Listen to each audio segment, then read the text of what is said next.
জনৈক আইনজীবী আমাকে একটি নোটিশ পাঠিয়েছেন। তিনি বলেছেন 48 ঘন্টার মধ্যে যদি তার ক্লায়েন্টকে আমার বক্তব্য দ্বারা নাকি মিসলিড হয়েছে এই মর্মে বক্তব্য প্রত্যাহার, ক্লারিফিকেশন বা তার নোটিশের উত্তর না দিলে আমার বিরুদ্ধে আইনত ব্যবস্থা নেবে। আমি বলি 48 ঘন্টা কেন, 800 ঘন্টা কেন, আর 8 মিনিট কেন, আমি তার নোটিশের কোনো প্রতি উত্তর দেব না।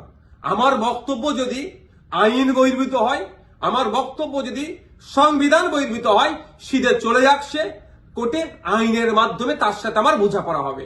আমাকে নোটিশ পাঠিয়ে কি ধমকানো চমকানো হচ্ছে?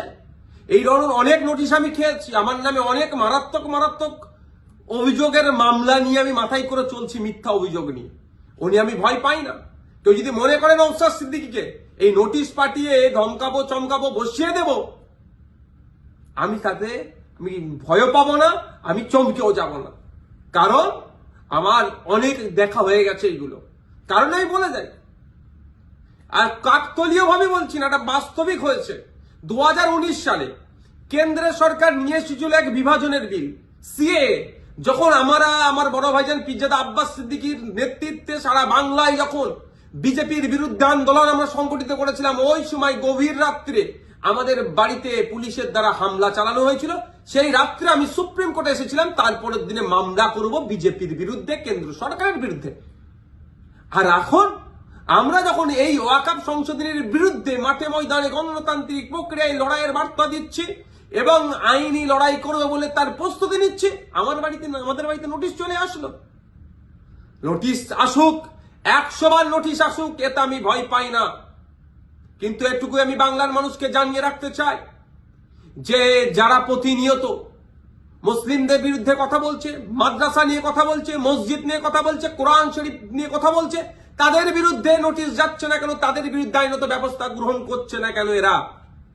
এরা তৃণমূলের মুসলিম বিধায়কদেরকে বিধানসভা থেকে চাংতলা করে রাস্তায় ফেলে দেবো বললেও তাদের বিরুদ্ধে আইনত ব্যবস্থা গ্রহণ করছে না, নোটিশ পাঠাচ্ছে না। আর নওশাদ সিদ্দিকীর কাছে নোটিশ পাঠিয়ে দিচ্ছে। ঠিক আছে, আইনি লড়াই আমি লড়ে নেব। আমার আইনের যারা বিশেষজ্ঞ আছে, সম্মানীয় বিকাশ রঞ্জন ভট্টাচার্য স্যার এবং সম্মানীয় শামীম দ্বারা কথা বলেছি, তারা আমাকে বলেছে তো আপনার কাজ হচ্ছে রাজনৈতিক লড়াই লড়ে যাওয়া, বাকি আইনি দিকটা আমরা বুঝে নেব। সুতরাং আইনি লড়াই কোর্টে আমিও বুঝে নেব। কিন্তু আমার প্রশ্ন, যারা প্রতিনিয়ত মুসলিম সম্প্রদায়কে, মাদ্রাসা মসজিদকে আক্রমণ করছে, বিষ উগলাচ্ছে, তাদের বক্তব্যতে হিন্দু মুসলমানের মধ্যে যে সম্প্রীতি, যে ঐক্য বাংলায় বিনষ্ট হতে পারে, তাদের বিরুদ্ধে কটা নোটিশ করা হয়েছে, তাদের কজনের বিরুদ্ধে আইনত ব্যবস্থা গ্রহণ করা হয়েছে, বাংলার মানুষ একটা জানবেন, আমিও জানতে চাইছি। শুধু তাই নয়, আমাদের রাজ্য সরকারকে, আমাদের রাজ্য সরকারের যিনি প্রধান মমতা ব্যানার্জি মহাশয়াকে একটা বক্তব্য শুনেছিলাম কি জঙ্গি যোগ না কি বলে দেখে দিয়েছিল, তখনও চুপ করেছিল। আর নওশাদ সিদ্দিকীর বিরুদ্ধে নোটিশ, ওই নোটিশ পাঠিয়ে আমাকে কেউ ভয় পাওয়াতে পারবে না। বিজেপির এই ওয়াকফ আন্দোলনের বিরুদ্ধে, সংশোধনী যে নিয়ে এসেছে ওয়াকফ, এর বিরুদ্ধে আন্দোলন জারি থাকবে। এই অসাংবিধানিক, অগণতান্ত্রিক এরা যুক্তরাষ্ট্রীয় পরিকাঠামোকে ভেঙে দেওয়ার যে সংশোধনী নিয়ে এসছে, এর বিরুদ্ধে লড়াই জারি থাকবে।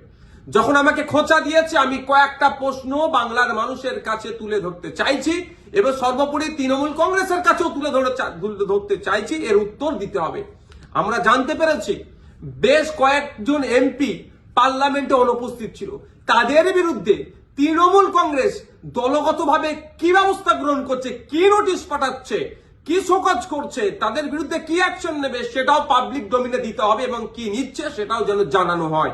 দ্বিতীয় হচ্ছে, যারা পার্লামেন্টে উপস্থিত ছিলেন, টোটাল আমরা যতটুকু জানা আছে পার্লামেন্টে দুটো কক্ষ মিলিয়ে, লোকসভা রাজ্যসভা মিলিয়ে তৃণমূল কংগ্রেসের এমপির সংখ্যা প্রায় 42টি।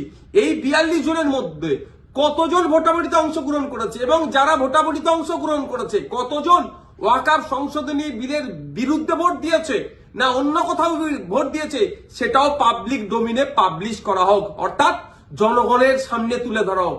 তাহলে দুধকে দুধ পানিকে পানি হবে। নাহলে এই ধরনের ঘটনা ঘটতে পারে যে উপস্থিত ছিল ভোট দানের সময় এই ওয়াকফ সংশোধনীর পক্ষে বিরুদ্ধে না ভোট দিয়ে বিজেপিকে সুবিধা করার জন্য তাদের পক্ষে ভোট দিতেও পারে, বিশ্বাস নেই এদেরকে আমার। তাই এই ডেটাটা পাবলিক ডোমিনে দেওয়া হোক। আর 3 নম্বর যেটা, যে 2021 সালে এমএলএ বিধানসভা নির্বাচনের সময় বলেছিল বিজেপিকে আটকাতে হবে, ভোটটা আমাদের দিন তৃণমূল কংগ্রেস।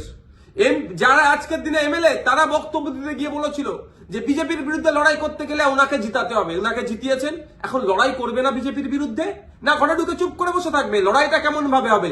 গণতান্ত্রিক প্রক্রিয়ায় মাঠে ময়দানে নেবে, আন্দোলন সংগঠিত করতে হবে, আর একটা গণতান্ত্রিক প্রক্রিয়ায় আইনের সহযোগিতা নিতে হবে। এই যে বিজেপি ওয়াকফ সংশোধনী বিল নিয়ে এসেছে, এটাকে প্রত্যাহার করার দুটো রাস্তা। একটা হচ্ছে জনগণের চাপ সৃষ্টি করে, যেটা সংখ্যালঘুদের উপরে যে দমনপীড়ন হচ্ছে, ভারতবর্ষের পশ্চিম বাংলায় সংখ্যাগুরু মানুষদেরকে দায়িত্ব নিতে হবে। এই সংখ্যালঘুদের উপরে যে দমনপীড়ন নেমে আসছে সেটাকে প্রোটেক্ট কিভাবে করবে, অর্থাৎ মাঠে ময়দানে সংখ্যালঘু থেকে শুরু করে সংখ্যাগুরুরা মিলে আন্দোলন সংগঠিত করবে, জনপ্রতিনিধিদেরকে সামনে রেখে সাথে নিয়ে একটা দিক। আর একটা হচ্ছে সুপ্রিম কোর্টের দ্বারস্থ হয়ে আইনের মাধ্যমে এই যে নতুন আইন তৈরি করতে চলেছে, এই আইনটাকে রদ করা। এখন আমার বলার বিষয়, পশ্চিমবাংলায় 200-র অধিক তৃণমূল কংগ্রেসের বিধায়ক আছে। সেই সমস্ত বিধায়কদেরকে প্রত্যেকজন যাতে একটা করে মামলা করে তার জন্য প্রস্তুতি নিতে হবে। এবার আমি এটা তৃণমূল কংগ্রেসের সুপ্রিমোকে বলছি, তৃণমূল কংগ্রেসের দলকে বলছি এবং সাধারণ ভোটারদেরকে বলছি। ভোটের সময় কিন্তু এই সমস্ত এমএলএ গুলো প্রার্থী ছিল, তারা বলেছিল বিজেপির বিরুদ্ধে লড়াই করবে। আজকে বিজেপির বিরুদ্ধে লড়াই দেখানোর জায়গা হচ্ছে মামলা করতে হবে।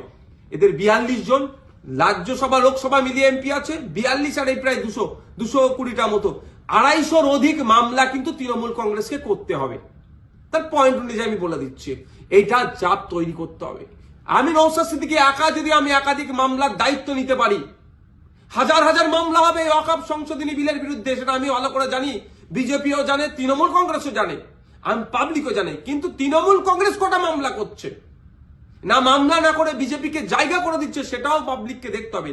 ভোটার যারা ভোট দিয়েছিলেন 2021 সালে, যারা ভোট দেননি তৃণমূল কংগ্রেসকেও, কিন্তু আপনার জনপ্রতিনিধি যারা এলাকায় আছে তাদের কাছে তুলুন আওয়াজ যে আপনাদেরকে মামলা করতে হবে। মালদা থেকে কংগ্রেসের একজন এমপি আছেন, তাকেও আমি অনুরোধ করছি আপনিও সুপ্রিম কোর্টে চলেন, গিয়ে মামলা করবেন। এখন দেখার বিষয় তৃণমূল কংগ্রেসের কতজন এমএলএ কতজন এমপি মামলা করছে এবং আমরা ভোটাররা কতজনকে মামলা করাতে পারছি প্রেসার বিল্ড আপ করে, সেটাই এখন দেখার বিষয়।